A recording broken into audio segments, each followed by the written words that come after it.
Okay, welcome back everybody. We're here for part 2 of my adhesives lesson.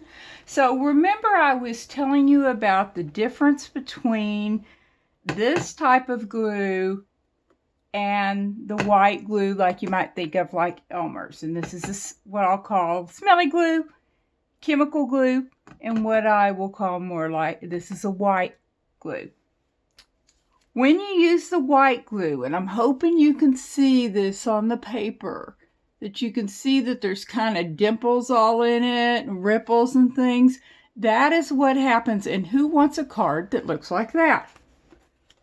This is done with the smelly type glue, and you can see that it is a smooth surface. Pardon me. It also gives it kind of a firmness on that. So that is why I'm saying for adhesives, for cards, and for 3D projects you make, you may want to consider doing construction glue with the chemical type smelly glue. Now, one of the best kinds for that that's recognized is Collal glue. One of the best known brands, comes in a approximately 4-ounce 11cc bottle. And in most cases, it's hard to get it in the States. You have to order it from overseas. I'm sure there is venues for here, but they probably cost more than I want to pay. And I was hoping for something I could get at the store. Right now, I make approximately 3 to 4 cards every day. And that's not a whole lot, but that's what I crank out. And doing that every day, 7 days a week in most cases, I am going through 4 ounces a week about. Sometimes a little more, sometimes a little less, but approximately 4 ounces. Which, if you wonder what a 4-ounce bottle is, this is a 4-ounce bottle. So I set out trying to find an alternative to the Collal because I didn't want to have to wait for it to come from overseas or order it in giant bulk and have it leak again like it did before. One of the other ones I tried was the one from Hunky Dory. Also from overseas, also approximately 4 ounces. This one's 60 cc's. The problem with this one, besides the fact that it's overseas, is I do not like their cap. I loved their glue. It's slightly thinner than the Collal, and I liked it really well. But this thing does not like to stay on. And so if they'd improve their lid, I might consider ordering it in bulk.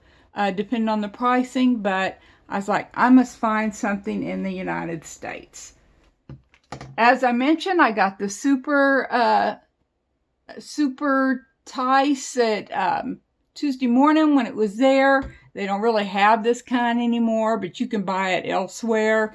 It is thicker, and I just don't like it quite as much, but it does serve the purpose if you were to get a good deal on some of this.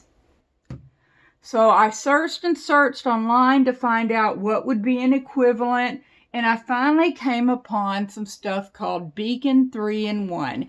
Do be careful when you buy this because there's a fabric one and things. You want the Advanced Craft 3-in-1 glue here. And you find it on the Glue Row. They have it at Hobby Lobby. They have it at also at Joann's. I bought it at both with a coupon.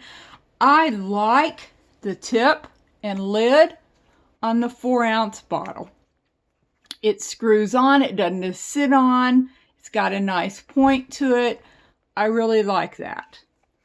On the 8-ounce bottle, here, it just has a little red cap that sits on it, and sometimes it stays on good and sometimes it doesn't.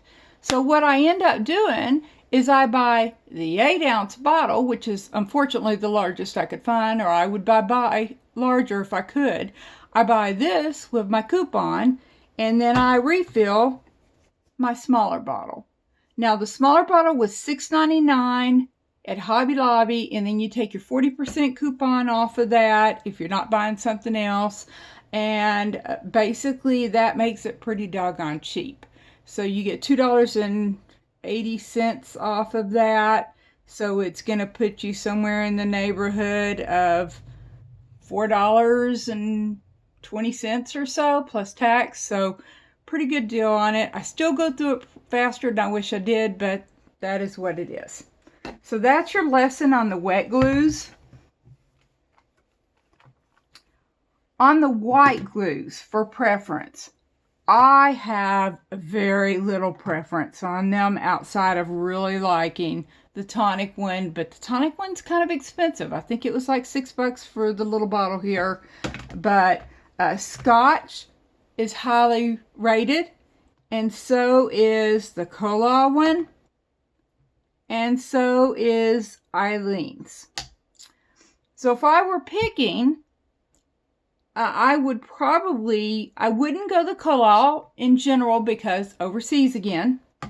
So let's take that out. It would be between this one and this one. And it is difficult to find the Eileen's in the quick dry. So if it's important to you to have the quick dry, you may want to get the Scotch one. Be careful though, the red bottle is quick dry, the white bottle is not.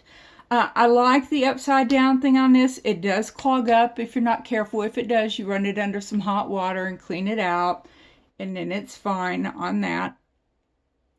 And so both of those are pretty good for basic construction if you don't want to use or just can't because of your asthma or you have kids or animals and you just don't want the smelly one around. Just use as very little as you can and smooth it out the best you can before you have your stuff stick. I have found some small bottles of the Eileen's at Dollar Tree. I don't know if they always have it, but this little bottle right here, it's 3 ounce, I'm sorry. 3 ounce, Dollar Tree, $1. And you can hardly beat that. So you could always get this and refill your cool bottle. You just want to make sure you clean it out every now and then. I also really like Eileen's clear glue. This one here. For when I'm doing details that I want to make sure it doesn't show. Now, when they say clear, this means you're not going to see white. You're still going to see the shiny and know the glue's there, so you want to try to clean it up. When you do have glue that goes over, I am going to recommend, I know it's wasteful, but I am going to recommend you keep Q-tips nearby. And so when I go over, or it comes underneath the seam, I just run a Q-tip along and remove any excess glue. So there's one tip for you.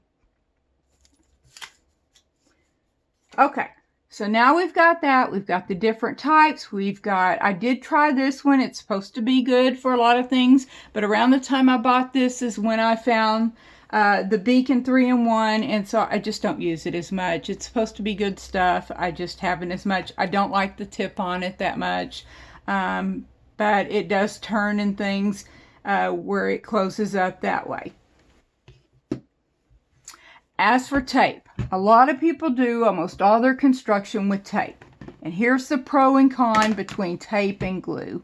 When you use glue, you have time to reposition your paper. So when you've got on your card and you're trying to make sure everything's lined up, you have time to scoot that paper around a little bit when you use a liquid glue.